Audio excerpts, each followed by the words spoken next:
So, what happens after a donor gives the largest gift your organization has ever received? Do you celebrate, send a thank you letter, maybe recognize them publicly, then move on to raising the next gift? If that's your process, you may be making one of the biggest fundraising mistakes nonprofit leaders make all the time. Because receiving the gift isn't the finish line, it's actually the starting line of an even more important relationship. Today, we're going to talk about what happens after the check is deposited and why what you do next determines whether the donor ever gives another transformational gift. That is our focus on this episode. Let's huddle up.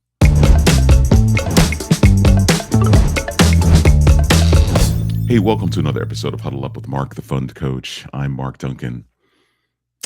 Today, I want to talk about a common challenge and a common challenge that many nonprofit leaders may not be aware of. And it's not anyone's fault. There's nothing wrong with keeping your head down and focused on the goal. That when you are working toward that and you get a big gift and you go through the process of thanking and recognizing them and you move on, it's a natural thing to do because you've got a goal in front of you that you want to meet. But here is the biggest myth about major gifts. Many nonprofit leaders see fundraising as a transaction. I talk about this often. The objective is to move from transactional giving to being relational and then getting that transformational gift. That's the objective. But when you're making major gifts transactional, which you're not doing intentionally, but you are if you just stop connecting with the donor after the gift is closed. See, most nonprofit leaders, they'll spend months cultivating a donor, right? Leading up to the gift. They get the gift, right? The donor says yes. The check arrives, whether you pick it up at a donor meeting or it comes in the mail or they give online, but usually large gifts are, a check. And then what you're doing is you mentally check that off of the list of things to do, right? You've got a goal. Your board is holding you accountable to that goal. And so you move on. But major donors themselves, they don't think that way. See, from the donor's perspective, they just made a significant investment in your mission. They made a significant investment in you as a leader. They made a significant investment in supporting the people that you serve. So, why wouldn't you share the return on that investment?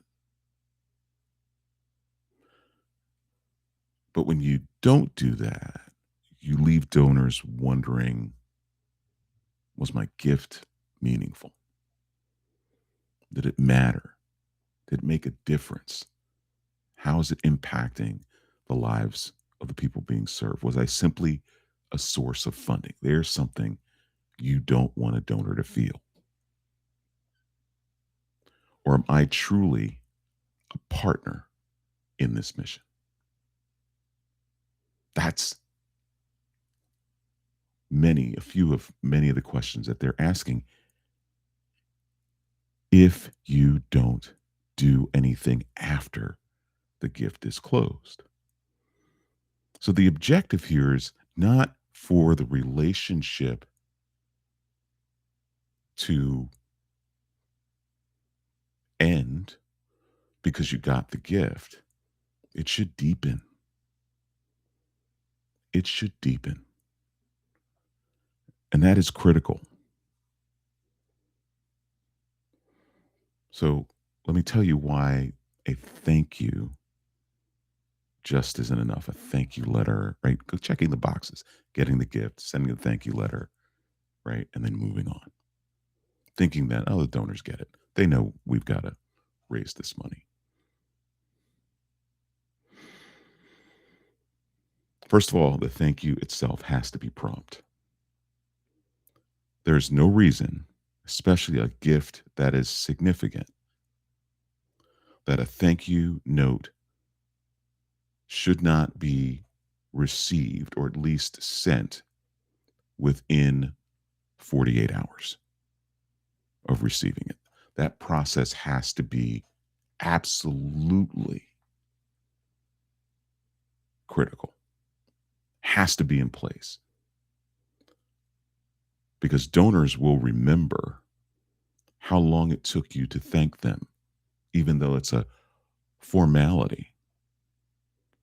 They're checking your process.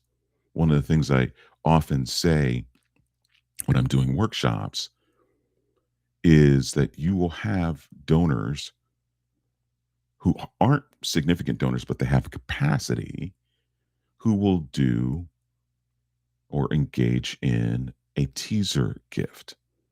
That's not my phrase. I got that phrase from $1 million donor who I was sharing the stage with at a particular workshop that we were co leading. Teaser gift. That's when somebody goes on your website, makes a $250, $300 gift, right? It's big enough that it'll should pique your attention, but it's small enough that you may just let the process, the automated process, be the the end of it. Oh, they get a thank you email automatically. We're good. But what these donors are looking for you to do is, okay, what are they going to do next?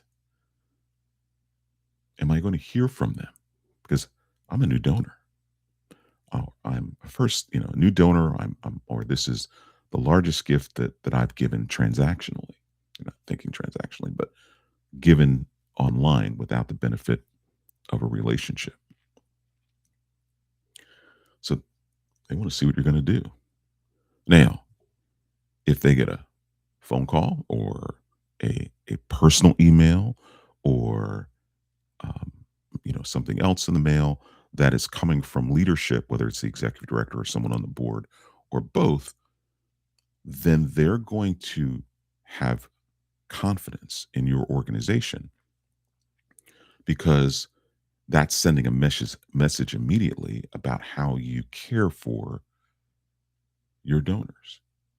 But if you just let that $250, $300 gift go and let the automated process take care of acknowledging that gift, and you don't reach out to them with a personal thank you, they're not going to give again.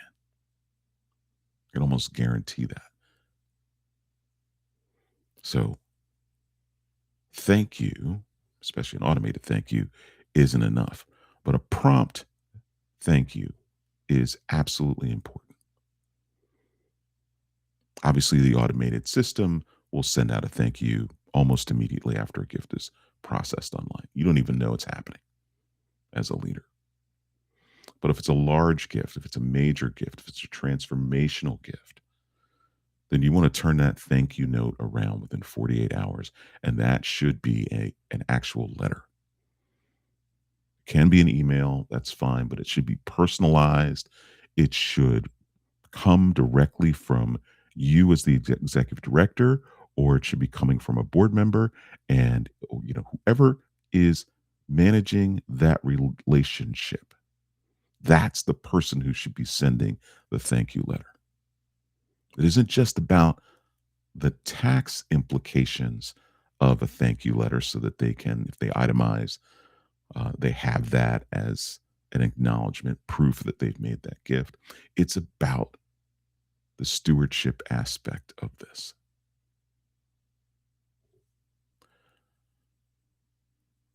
Stewardship is much greater, much bigger than gratitude. It's about reassurance.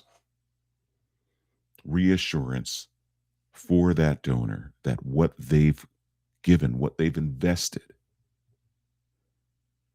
is in the hands that they trust.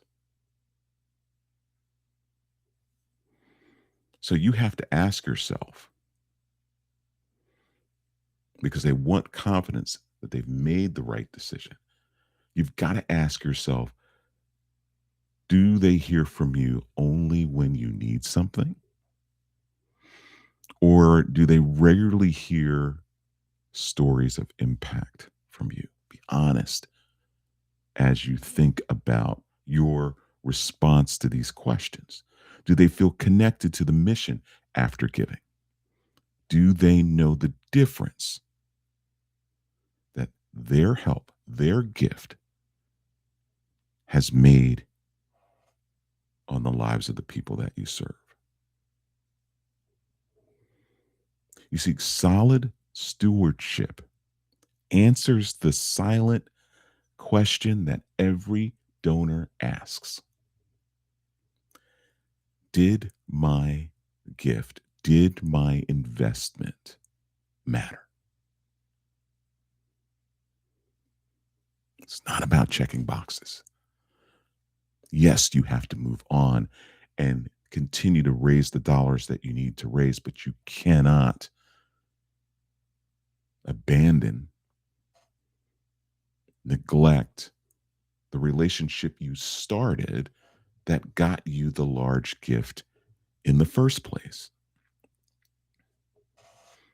So the objective here is to treat donors like partners, not like an ATM.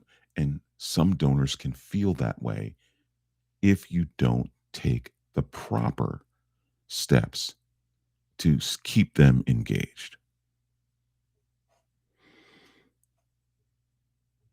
You see, relationship fundraising is like inviting donors on a journey with you. And it's a journey that lasts the lifetime of however long you're at the organization or however long that donor is actually with us. See, this is just the beginning and it's not transactional. So here's some ways to do that. Here's some ways to shift from treating donors like ATMs, right? And creating that partnership. Giving them updates. And I'm not talking about updates just because you added them to your newsletter. If you've added a donor to your newsletter that goes to everybody, that is not stewardship. Let me repeat. If you're adding your major gift donors to your newsletter and other communication that goes out to the general population because they've subscribed to your email list, that's not stewardship. See, what you need to do, everything that you need to do has to be personal. So they need to hear from you. And here's some examples of things that you can do. Give them a behind the scenes view, look of what's going on at the organization. Give them some updates. If it's a project that they gave to, give them some behind the scenes updates about that project. If it's building something, if it's starting a new program, something like that. And it's personal, it's coming from you. Hey, thank you again for your gift. I just wanted to, share this with you. And actually, you would lead with that, the opposite, right? So, hey, was thinking about you, today when I saw this part of the project happen. And as you can see from these photos, we are here, here, and here, and we're on track to launch our new program, open this new facility on this date, blah, blah, blah, blah, blah. Thank you again for your support. It means everything. We could not have done this without you. That's what I'm talking about. Progress reports, photos, stories, invitations to visit the program. It's always wonderful to show your mission in action. It's a private invitation. It's not something that the general population is going to see. See, donors are investors. If you had, if your organization was not a nonprofit and it was a small business and your donors were investors in the business, you probably would think about this differently. And they actually are getting a return on that investment. If you were a for profit business, they're actually getting something from that monetarily. But because you want to keep them investing, you're going to pay attention to them and what they need to hear from you. So, why isn't that the case in a nonprofit organization when there is no tangible return on that investment? Meaning that they're not getting a monetary return on that investment. It's the knowing, it's the feeling that they get. That's the return that they've made a difference. Introduce them to staff, connect them to other, beneficiaries, meaning what I mean by that is to the people that are being served. Let them see that in action and have honest conversations with them when challenges arise. See, it's not all about the good news, it's about everything. And when you have challenges that arise, it's okay to share those challenges with your donors, especially if you are in the process of dealing with those challenges. But let them know, right? Keep them, bring them on the inside. That's the objective. You're doing this because the second major gift, the second transformational gift is more important than the first. If you do all the things I'm talking about, you'll get that second gift.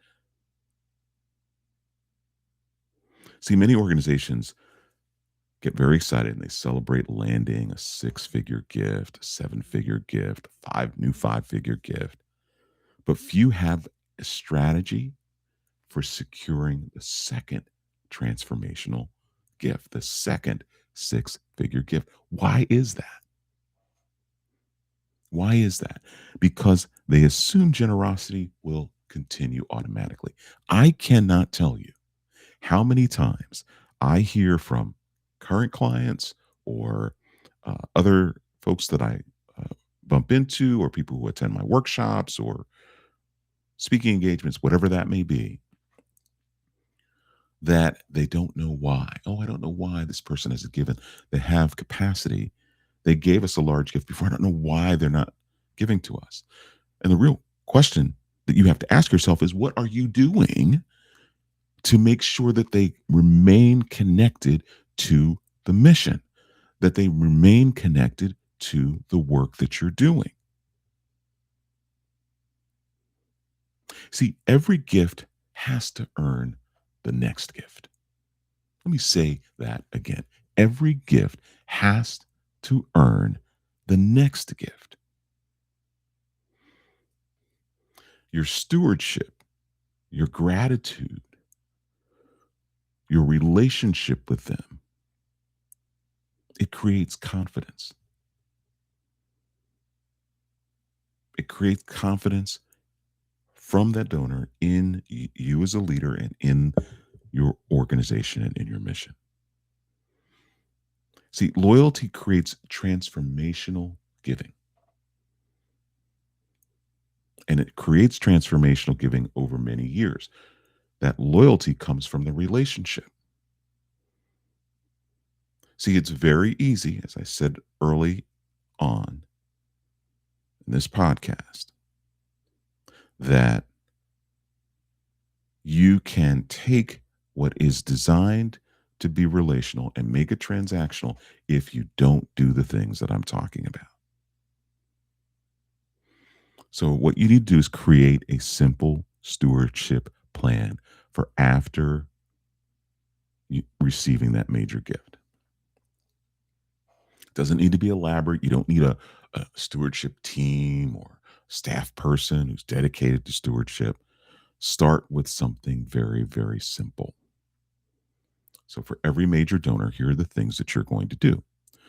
Obviously, an immediate personal thank you. You're going to follow up, impact, or have a follow up update on the impact within 30 to 60 days. I'll say that again, follow up, impact, update within 30 to 60 days after the gift is given.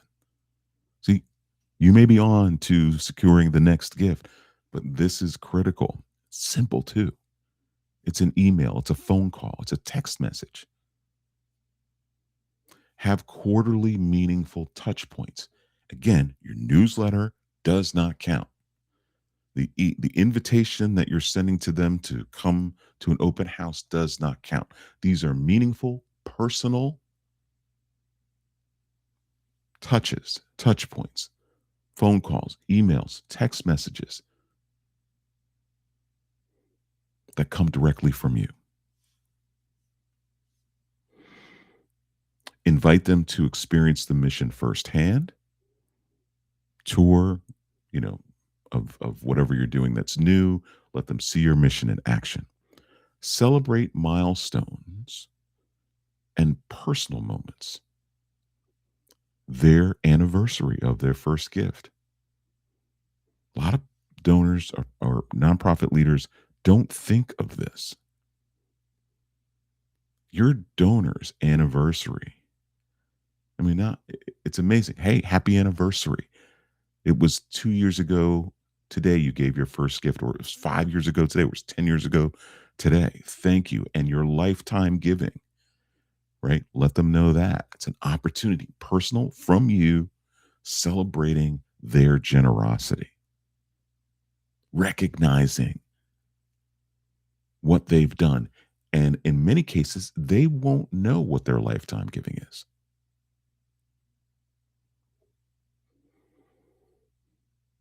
And never let more than a few months pass without authentic contact. So no more than 2, 3, 4 months, 3 months, probably wise, without authentic contact.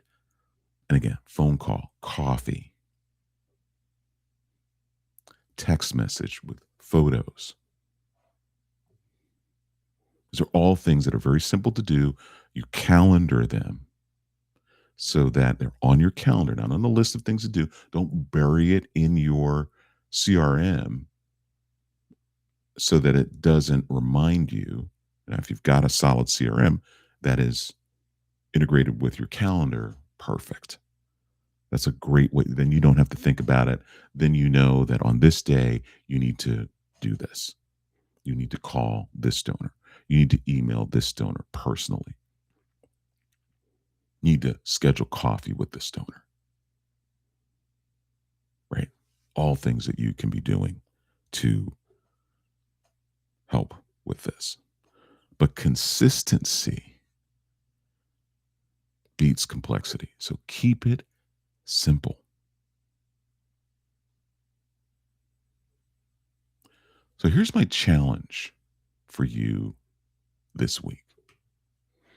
I want you to think about the largest gift your organization has received in the last year. And ask yourself this: if I were that donor, would I feel like a partner today or just someone who wrote a check? Now, if the answer makes you uncomfortable, Don't feel discouraged. This is a moment that you can learn from. It means you have an opportunity. So remember that major gifts aren't about collecting checks. They're about building relationships that transform organizations and impact the lives of the people that you serve for years to come. Gift isn't the finish line, it's the beginning. I hope this has been helpful. Thank you for listening. Thank you for watching. And as always, this fundraising thing, it's not about the dollars. It's about what the dollars do for the people that you serve. Thanks. We'll see you next time.